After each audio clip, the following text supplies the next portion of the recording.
Hello everyone, welcome to The Wire. My name is Huzaifa Omair Siddiqi, and today I'm with Professor Aishwary Kumar, who's now a Professorial Fellow at Stanford University and is now going to take up the Shri Shantinath Chair in Political Nonviolence at Cal Poly Pomona, Los Angeles, where he will be the director of the Center of Political Nonviolence, or Ahimsa as we might call it. So, Professor Kumar is going to talk to us about many things, but first of all, we have to also realize that this year, 2022, is the 75th year of Indian independence. And as the government has proclaimed at every corner, this is the Azadi Ka Amrit Mahotsav. So, how do we think about freedom 75 years after independence movement has ended? What do you think, Professor Kumar? How do we think of this question of freedom? Firstly, thank you, Huzaifa, for having me here at The Wire and to the editorial team at The Wire for making this conversation possible. You're right, it's a very important year. It's a landmark moment in the history of not just anti-colonial self-determination, but in the history of democratic life and a democratic world at large. We are sitting right at in the capital of the world's most populous democracy, and some might still claim a liberal democracy, at least in the way it was fashioned, in the way it was dreamed about, and in the way it was brought about. Some of those tenets of the founding moment are alive, and there is something absolutely immovable about them. There's something deeply democratic about how India lives and India breathes. But that, on the other hand, also cannot conceal some of the more graver problems, the problem above all of political violence, of endemic strife, as it were, that we currently witness. Like I always say, anything that happens to democracy in India happens to democracy worldwide. It's a very, very large swath of humanity we are talking about. It's a very, very large swath of humanity whose freedom is at stake. Now, freedom, to come more directly to your question, is a tricky word for Indian political thought, insofar as there is now an Indian political thought. There is really no real word for it in Indian traditions, and this is why, not to premeditate, but this is why someone like B.R. Ambedkar is so important. He's not only a thinker of our present, but possibly, in a prophetic, radical sense, also someone who is a guide for our future. Not only political future, but linguistic future. And here is the question he poses repeatedly. I mean, what happens to freedom, to political freedom, in traditions that have no word for it? Now, we have struggled with this problem throughout, even though explicitly we have never argued that this is in the end a struggle also over political language, and therefore also a struggle about political memory. But in the end, it comes down to the question of language. We have used, often conventionally speaking, we have used words like swatantrata, which is not freedom, because it assumes an apparatus, a structure, a tantra, a machine even. We have spoken of freedom in the language of swadhinta, which is interesting because it is basically a self subservient to itself. Swa and adhin. We have spoken of freedom as swaraj, which is usually now widely accepted, is best translated as self-rule, although initially Gandhi would use home rule for it in the way Tilak before him had used. In all of these, what strikes me as the most unexamined part of our linguistic heritage or inheritance is that in all of these, freedom is understood as constraint. In all of these, freedom is not seen as something that comes before or beyond the law, what the Greeks would call isonomy, the non-rule. No word that we have for freedom actually frees itself from constraint. And I believe therein lies the problem, which is not only or merely a conceptual problem. It unleashes a whole series of political maneuvers in our time in which somehow the responsibility for freedom falls on the most servile, the most dominated, the most vulnerable.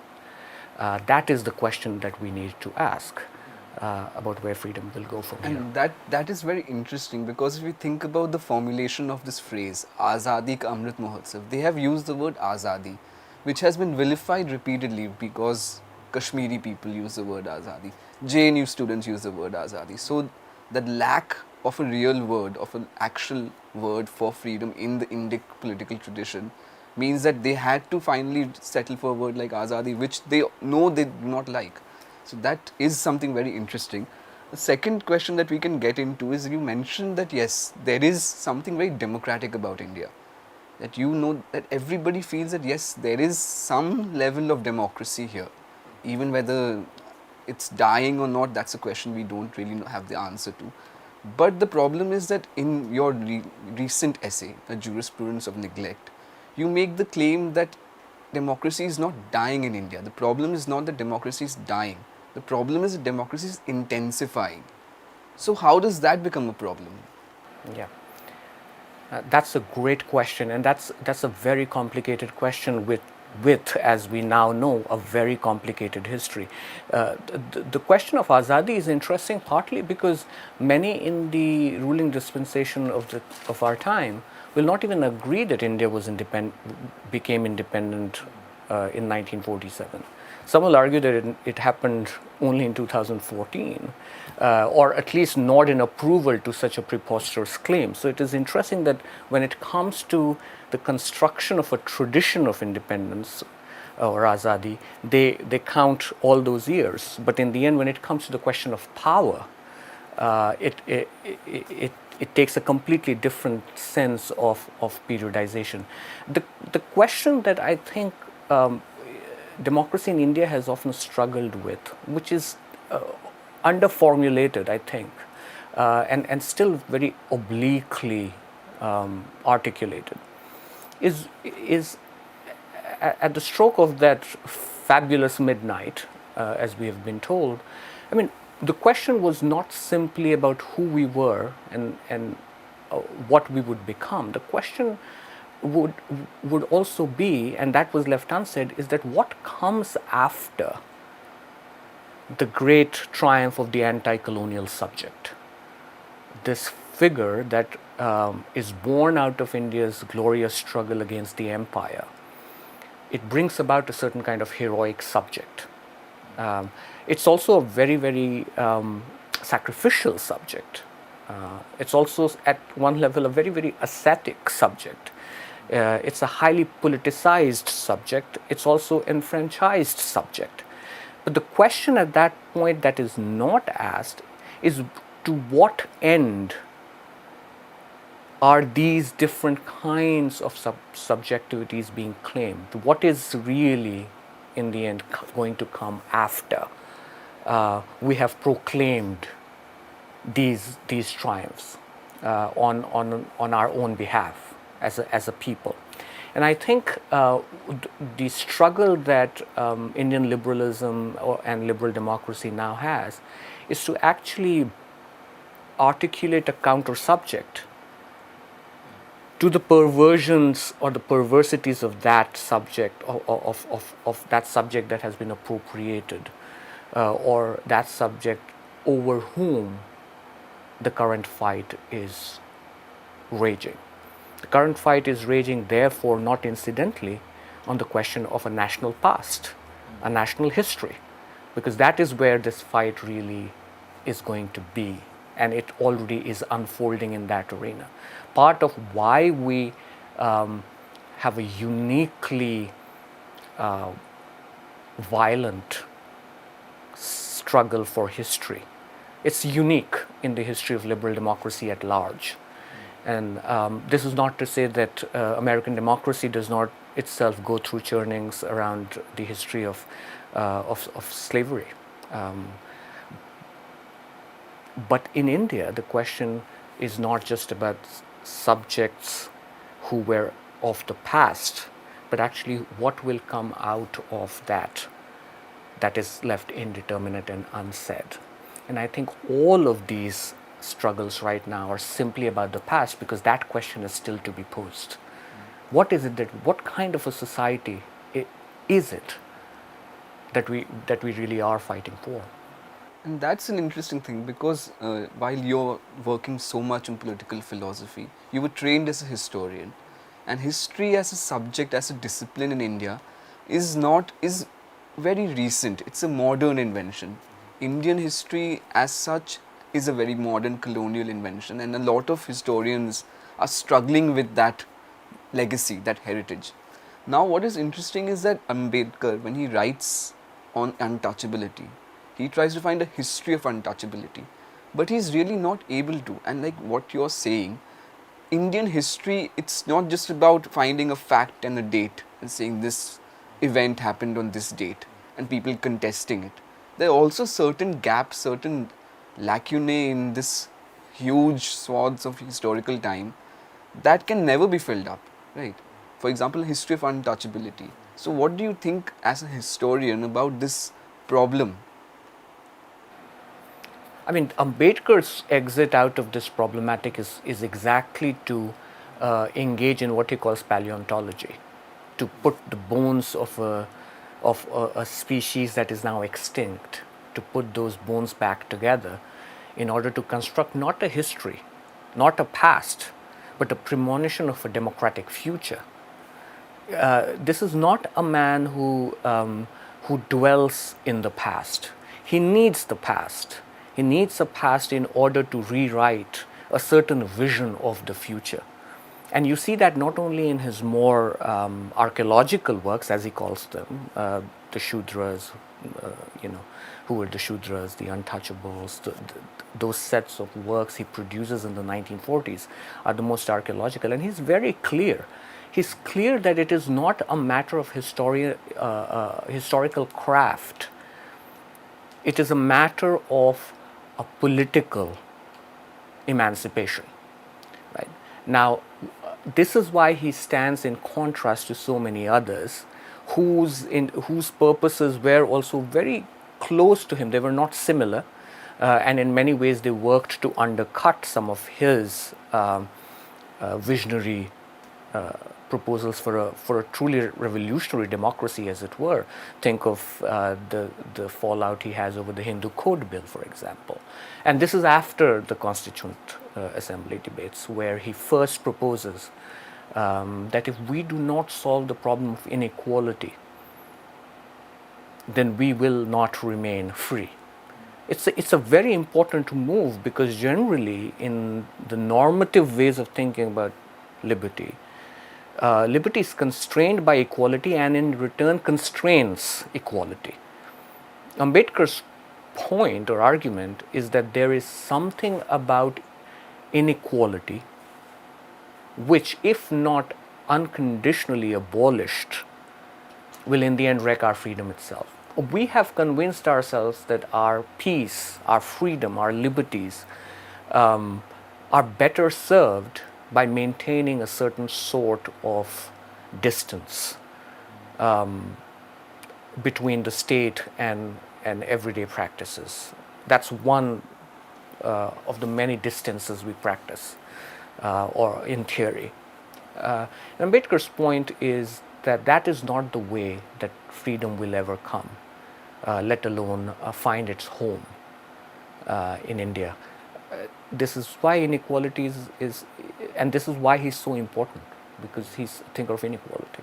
So your first book, which is, you can see it here, Radical Equality, which is a very popular book amongst us, people like us at least, if not lay people. But you are writing a new book, and that book is tentatively titled Neo-Democracy. So what I'm interested in to know is, why do you call it neo-democracy, first of all? Because when you think about this term neo, when it's applied to political situations, we have something like a neo-conservative, neo-liberal, neo-fascist, neo-Islamist, and none of them have any positive connotations. When you put the word neo on something, it becomes usually a kind of politically pejorative kind of thing.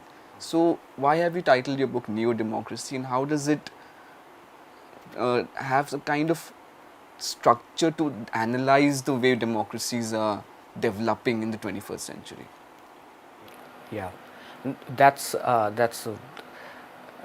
very perceptive observation. I can begin by saying that part of what and I have been trying to get at is the broader history of prejudice against against the rule of the people. The history of prejudice is a long one, and you can go back to the classical Greek tradition where democracy is not actually a rule by the people, because in the end it is an invitation to rule by demagoguery and the demagogues and so on. So that there is a very long history of bias, and we could even say democracy has never freed itself from that distrust of the people. Thus the expression liberal democracy, right? Not radical democracy. It's liberal democracy because it has at its heart a certain distrust of the people. To the question, can the people rule? That very classical question. We have at best equivocal answers. Right? Neo-democracy takes that prejudice into account and tries to understand what happens, for good or worse, when democracy is truly intensified to its extremities. And the extremities of democracy, this is the aporia, this is the problem. The extremities of democracy, of political democracy, let alone social democracy, can be extremely depoliticizing, because it takes our compulsions to violence, to take one very specific example, to a point of no return, to a point where violence itself becomes a point. Neo-democracy is not simply the invention and a complete desolation of existing forms of democracy. Neo-democracy is the new pressure point in the global life of democratic politics, in which we are finally beginning to see a combination, a toxic combination of the modern and the archaic. The neoliberal hatred of the poor combined with newer struggles over identities, what we broadly call identity politics. My worry is that what was in the beginning called identity politics is now itself in the shadows, or it works in the shadows of a neoliberal hatred of the underprivileged, of the poor. That is interesting, because if you think about it, the Washington Post, an American newspaper, has had for long a kind of a masthead that it says democracy dies in darkness. So they have been saying since Donald Trump came to power, that democracy is dying. But you're saying democracy is dying, but it's not being killed from the outside. It's being killed by its own certain logical presuppositions within the democratic contract, to say, is what is being intensified. So in a certain sense, if you think about it, the BJP has got 40% of the vote in most places in India. And if you think about it, in America, the Republican Party will probably come to power in the House of Congress this year, right? And maybe the Republican president next time. So it's not as if these people are actually riding on a minority support. There is a widespread public support that they have. So how, and is your work, the work that you're trying to write, trying to finish soon, is that trying to address this, this widespread public support for majoritarianism? Because there is a lot of work in European context. For example, Wilhelm Reich in the 1950s, 60s, he writes on fascism. And Deleuze and Guattari, two very important French thinkers, they also write on why the masses desire fascism. So are you also trying to put yourself on that path? Yeah, I wouldn't say the masses desire fascism, but we do need a course correction in our theoretical vision, where it is often the work of a few misguided, toxic demagogues who take the masses, pull them away from their intrinsic democratic commitments. Neither is entirely tenable. Both need, we need a course correction, I think, in the way we understand this current moment and what it might lead to. I think the idea that somehow people take pleasure in violence obfuscates something very, very singular about the neo-democratic condition, which is that the greatest cruelty now can be executed very actively is not through blood spilling, but through cultivated indifference. So much of the violence we see, this is not to say that there is no active destruction of life, not active destruction of things. All of these are true. But I think the real problem of what I'm calling the neo-democratic condition is that civic life has now come to a point of a curated indifference to things. There used to be a tradition of thinking about liberal democracy in which coming to power, or what we used to call electoral mandate, was often tied to the notion of, or the idea of, public goods. Ruling parties, democracies worldwide, world over, would actually win or lose elections on the basis of how much goods they had redistributed. And that in many ways became the ground for understanding social justice itself. I think what is now happened is a twofold development. One, which we are still unable to and sometimes unwilling to comprehend or grasp, is the notion of a fascist competence. There are fascists or populists who have come to power by legitimate electoral means, as they often do in history, who are not ill-read, underformed, incompetent fools. It used to be that they couldn't take a joke, and we thought, these are self-righteous, incompetent people who don't even understand a joke because they have never read anything. That might still be true, unfortunately. That is most likely and most palpably true. But what is also true is a certain kind of competence that fascism now has, and a certain sort of awareness of what political power feels like and what it can achieve. Right? The qualitative difference between governments when they come to power, right-wing governments when they come to power for the first time, because they are learning, when their first tack of attack is the media.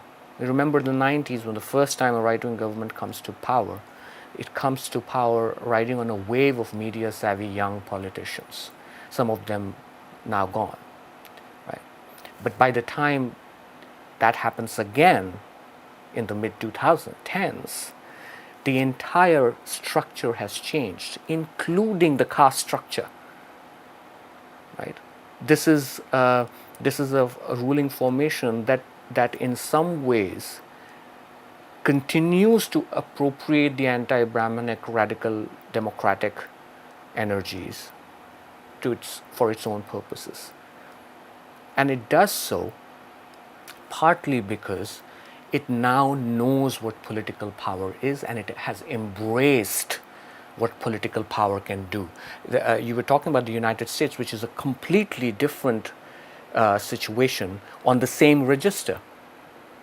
Right? There is a lot of outrage about Republican Party's policies, whether it's support of the NRA, whether it is its support of Confederate flags, for example, right, or Confederate generals who fought to keep American slavery alive, right. But the American system is also one in which it is claimed, this is to your point, that it's a system of minority rule. At one level, it's absolutely true. About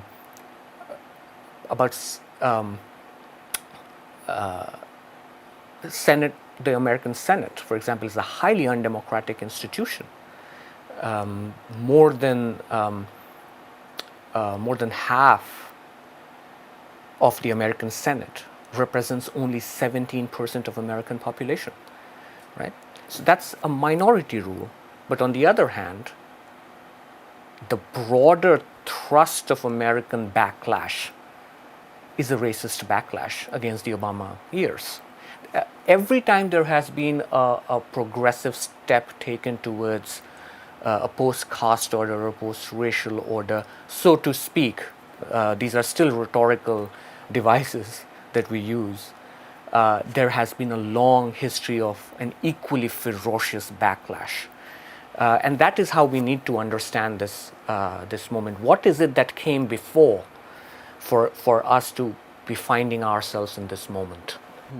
That is a point that many people have made, that the post-Mandal politics has this reactionary atmosphere, this kind of reaction against a kind of great step taken forward with Mandal and the reservation system being implemented fully. So what I'm asking, like, I'm trying to understand this point that you're making. You're saying that indifference, a kind of neglect, how can that be something as dangerous to democracy as actively destroying people's houses, actively rioting? How is this such a dangerous thing? Because neglect seems, on the surface of it, to be something passive. You just neglect to close the door, you neglect to take the umbrella. So how can neglect, that you're trying to say neglect is a part of a systemic way to oppress people? How can that be? Yeah, I think this is a good paradox to unpack. And the paradox is simply this, that as a political device or political vice, neglect is profoundly democratic, which is to say that its effects, its political effects, are most decisive and destructive in a democratic context. In no other context can neglect become active. We often, you're right, neglect is seen to be a negative practice. We walk away from something, right, when we could have done something, right? We walk away from an act of violence. We let someone be killed when actually saving that life might have been easier, let alone more moral, right? That is what neglect is, a decision to walk away from. Ambedkar has this remarkable example in his abandoned autobiography, Waiting for a Visa, where he's talking about a doctor who goes to check a dying patient, a very, very sick patient, and she's lying there dying, and he enters the house and then suddenly realizes that the family is outcast. And he's going to touch her to check the pulse, and then he suddenly decides he can't do it. And he says, sorry, I can't touch her. And she dies. And Ambedkar ends that fragment by saying, with this sentence where he says, the Hindu would rather be inhuman than touch an untouchable. Right? Now, conventionally understood, that form of neglect is passive. You walk away, you let someone die. But in a democratic context, its ramifications are extremely grave, because no matter what a group of people do, and you're right, they actively lynch young boys accused of killing cows, or a Muslim man accused of keeping beef in his refrigerator, or some Mughal emperor having built a mosque over temples. And this is a cycle that will not be broken, right?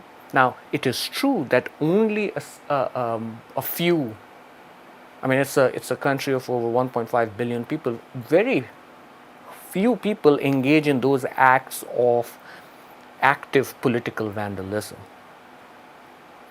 So you would imagine that if broadly the Indian majority, which is Hindu, if broadly the Indian majority did not agree with that politics, or let alone agree, if it did not, if it found that kind of politics even remotely reprehensible, then they would vote against it. Right? But what these acts are met with is absolute indifference. They do not dent the capacity of these people to come back to power with even a higher, stronger vote share or a more rousing mandate.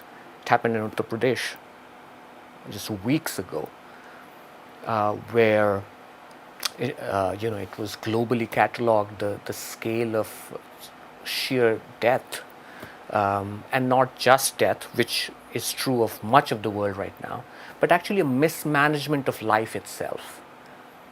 You would imagine that a particular kind of majority, Ambedkar has a name for this majority. This is not a political majority.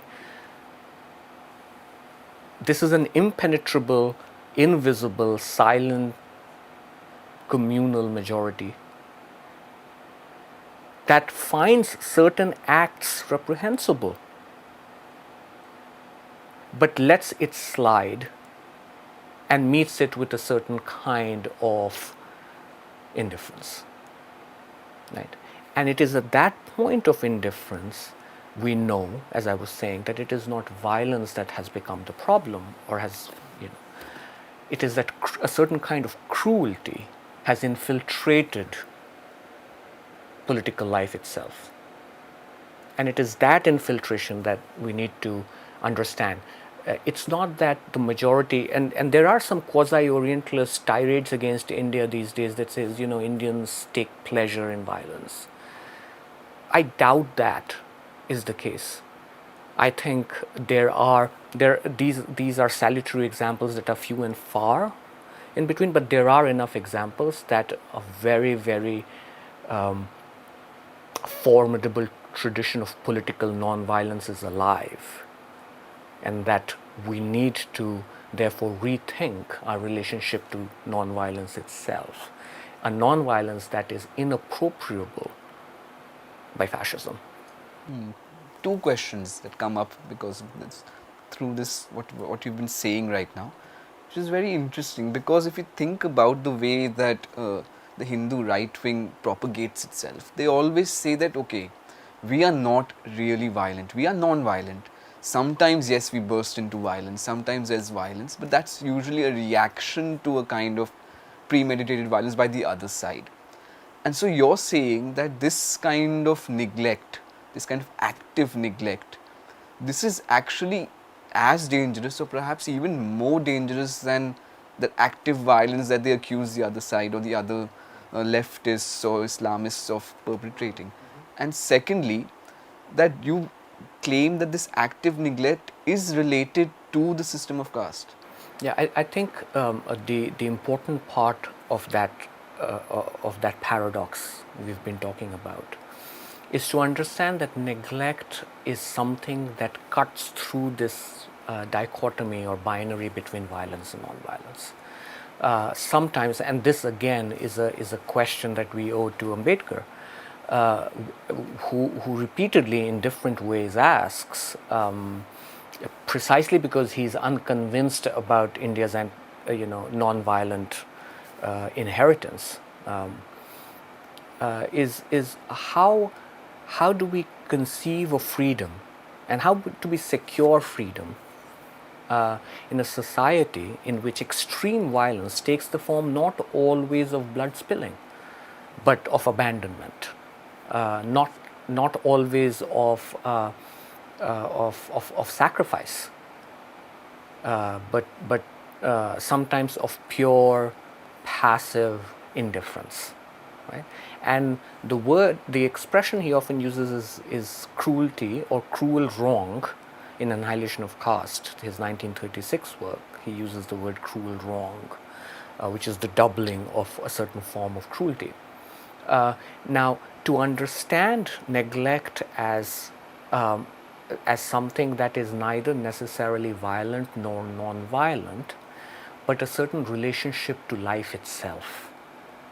It's a certain relationship to, or a certain willingness or even acceptance of the fact that the question of someone else living or dying is a secondary question, right? So neglect becomes a political framework, or perhaps even a political creed, when you develop the idea of disposability of life, of a very superfluous humanity, whose loss, whose disappearance, whose suffering, whose total annihilation even, not to mention whose extermination, will actually have no effect on the moral fabric within which you visualize your social order.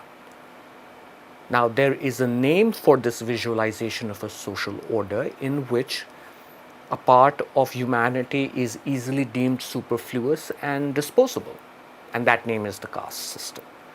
Right? It is in that sense very appropriately called a caste system, because it is a system in the true sense of the word, in that it has three components to it. There is a logic of caste, right? It's cognitive logic, it's moral reflexes, right?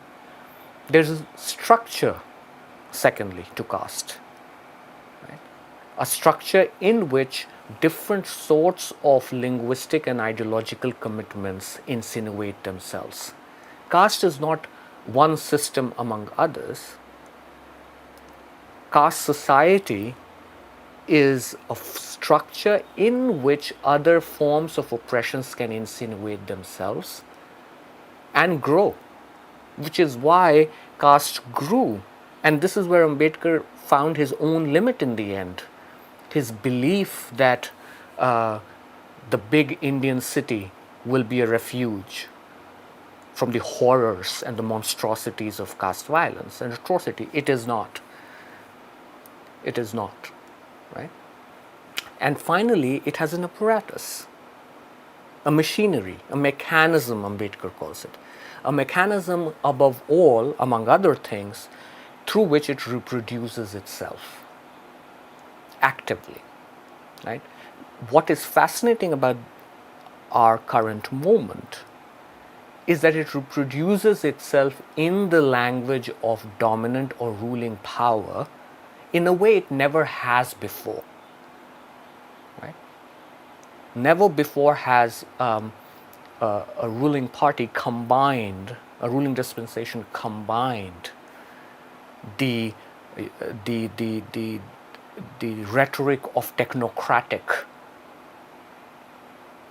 monstrosities, right, on the one hand, and the logic of sometimes very emancipatory caste rhetoric.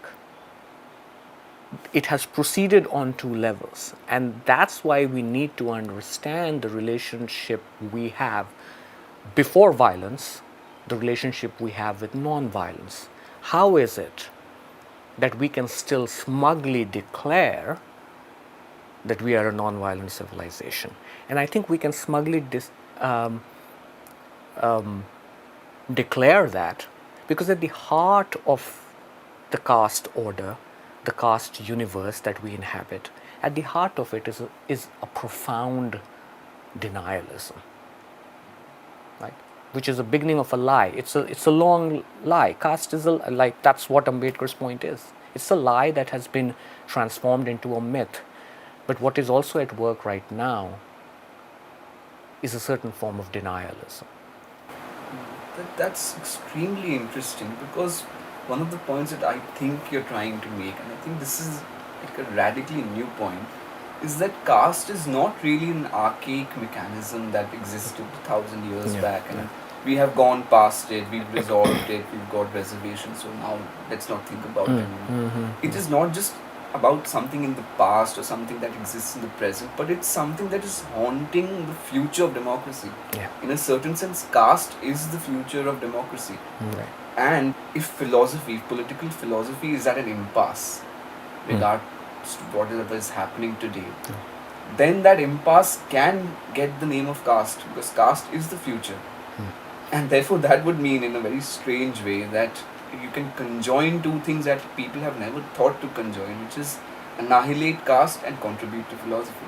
Right. And so, Yeah. I think that is what I call subcontinent philosophy. But you can tell me what you think about this problem that is. Yeah, I mean, the most important political and philosophical, but perhaps even moral question for the future and for us to reimagine a democratic future is to rethink how we must find a way to annihilate caste. There is, there is now a growing awareness of a very long, profoundly powerful tradition of abolitionist democracy that takes caste not only to be an Indian form of life, whatever its advantages that some people claim it has, it is a very, very universal sort of blight. You think of Frederick Douglass's abolitionist speeches in the 19th century. You think of Du Bois. You think much later, or slightly half a century later, maybe of James Baldwin. I mean, it's in that abolitionist tradition that we find someone like Ambedkar today, because it is in that sense that he's making a future visible. What is the philosophical and the political task we have in order for us to retain, forget secure, but retain some semblance of a democratic future, right? And that is to understand that a caste is not simply a social and therefore a local question of everyday interactions. Caste is an exemplary paradigm of oblique violence.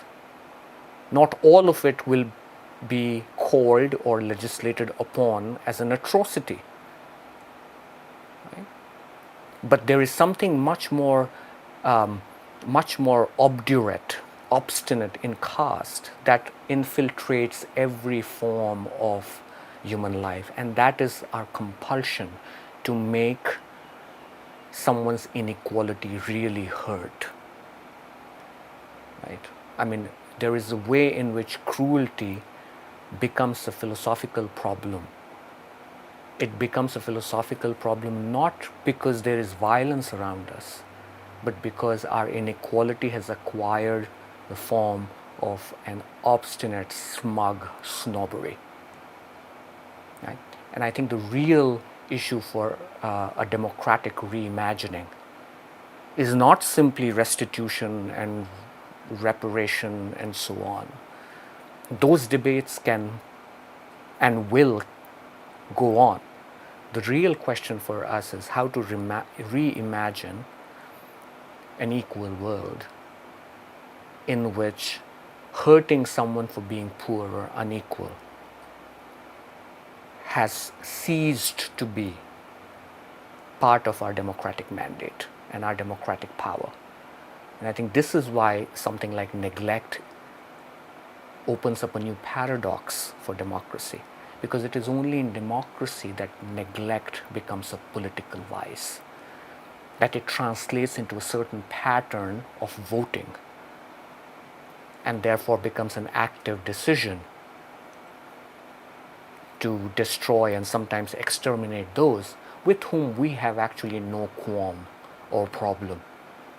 Statistically speaking, a majority of affluent, urban, middle-class Indian liberals, liberals not in a philosophical sense, who are more rigorous than this, but a very vast swath of the affluent urban Indian actually has had no